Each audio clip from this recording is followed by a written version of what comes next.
Un trait, un exemple caractéristique dans la déclaration de 1789, vous avez une affiche qui date de cette époque où on a les inscriptions, les grandes lignes, les grands points de cette déclaration, et au sommet vous avez une pyramide, et au sommet de la pyramide vous avez un œil, c'est un symbole de la franc-maçonnerie, et cet œil du grand architecte de l'univers représente en fait le culte de la lumière naturelle, c'est-à-dire de la seule raison qui va, elle, dévoiler les vérités universelles. Donc ça, c'est un autre aspect de l'évolution en Occident. Donc on peut retenir et garder à l'esprit ces points. D'abord, le fait que nous avons parlé de cette distinction entre la religion et la science, d'autre part la volonté de concilier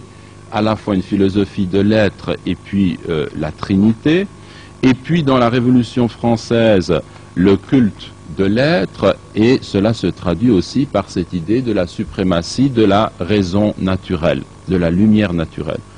On va passer maintenant à une époque un peu plus récente, donc du positivisme à la laïcité, et on observe, à titre d'exemple, avec un penseur comme Auguste Comte, que l'on cherche à déterminer une évolution dans l'histoire, un progrès. Comment est-ce qu'il définit ce progrès? En déterminant 3 stades de l'évolution des communautés humaines.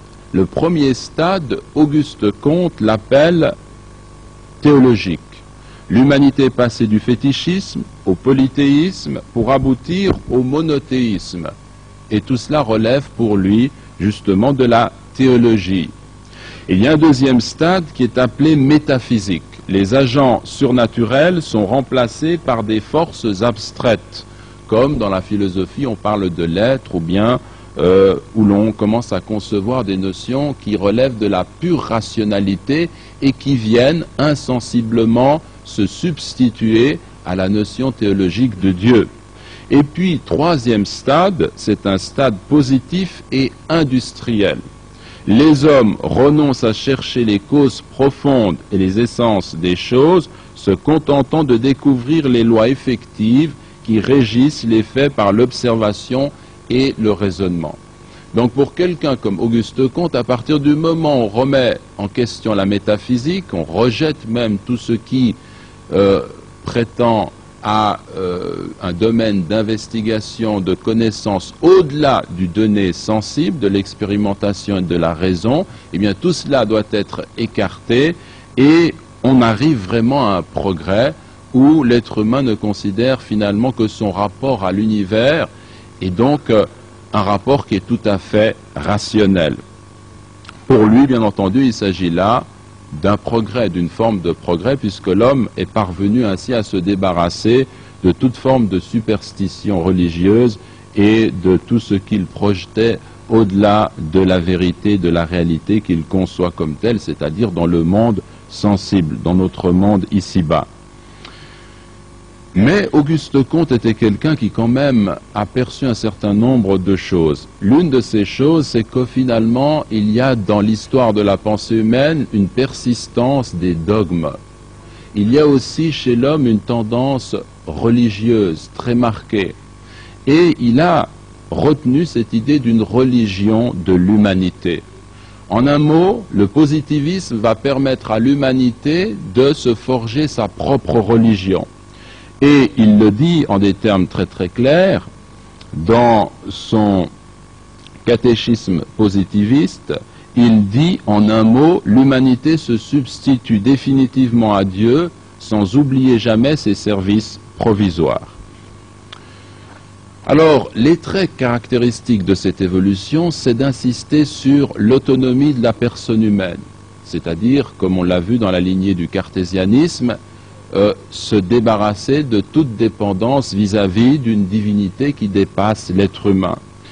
Et même on va aller plus loin. Lorsque Sartre énoncera dans son existentialisme athée cette fameuse phrase « l'existence précède l'essence », eh bien il va finalement renverser complètement la théologie, parce que dans la théologie traditionnelle, on a les essences d'abord, d'où découle par la création le reste de l'univers, et c'est ainsi qu'on conçoit les choses. Mais lui dira non, l'existence est première, je suis là, dans un monde qui est absurde, que je ne comprends pas, je ne sais rien, je ne peux pas, en tous les cas, comprendre le sens essentiel des choses, mais je peux le construire, je peux le faire en m'engageant dans un monde absurde et finalement en plaçant en quelque sorte la divinité devant et en construisant l'homme. Bon, lui-même n'aurait pas apprécié ce terme, mais c'est bien finalement cet objectif qui est visé.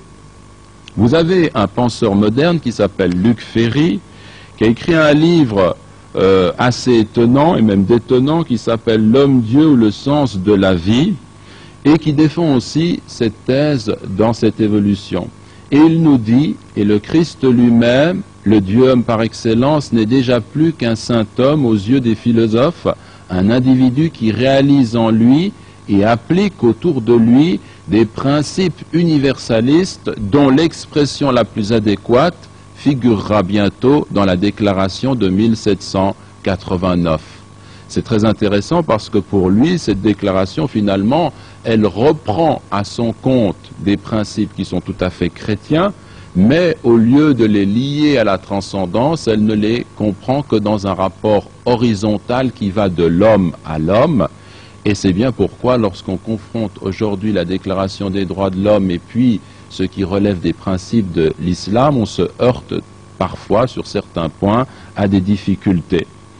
En tous les cas, finalement, ce qu'il nous dit, c'est que de Descartes à Hegel, l'emporte de façon irréversible sur les prétentions d'une religion dogmatique, cette idée que l'homme est libre, l'homme n'est homme que par sa liberté. Voilà donc une révolution.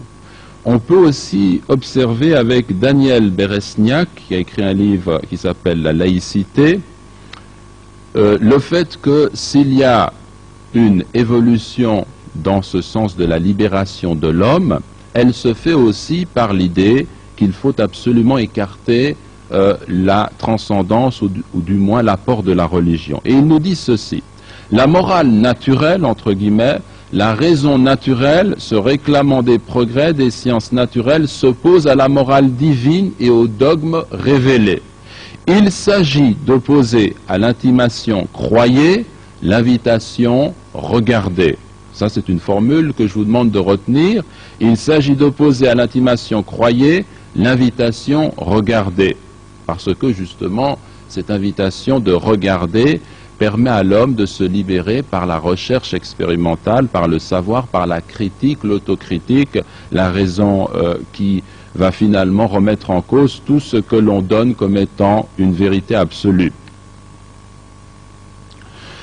Luc Ferry dit plus loin aussi dans son ouvrage, l'humanité divinisée a pris la place du sujet absolu. Donc c'est désormais l'homme qui prend cette place et c'est lui qui doit finalement s'orienter dans une construction, si vous voulez, d'une nouvelle religion pour l'humanité. Or, ce thème de la religion de l'humanité, formule d'Auguste Comte, est repris par Henri Penat-Ruiz dans un livre qui est très récent, Dieu et Marianne, philosophie de la laïcité. Et il nous dit ceci, dans une telle perspective, il nous dit, ne peut-on s'en prendre la formule au pied de la lettre, c'est-à-dire la formule d'Auguste Comte, y voir l'orientation régulatrice d'une pensée de la culture laïque, authentique transcendance d'une humanité que n'épuise aucune de ces versions historiquement déterminées.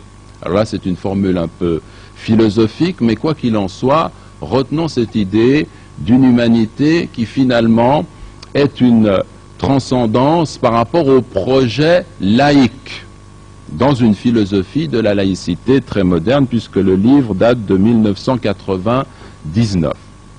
Alors voilà pour certains aspects de la culture occidentale.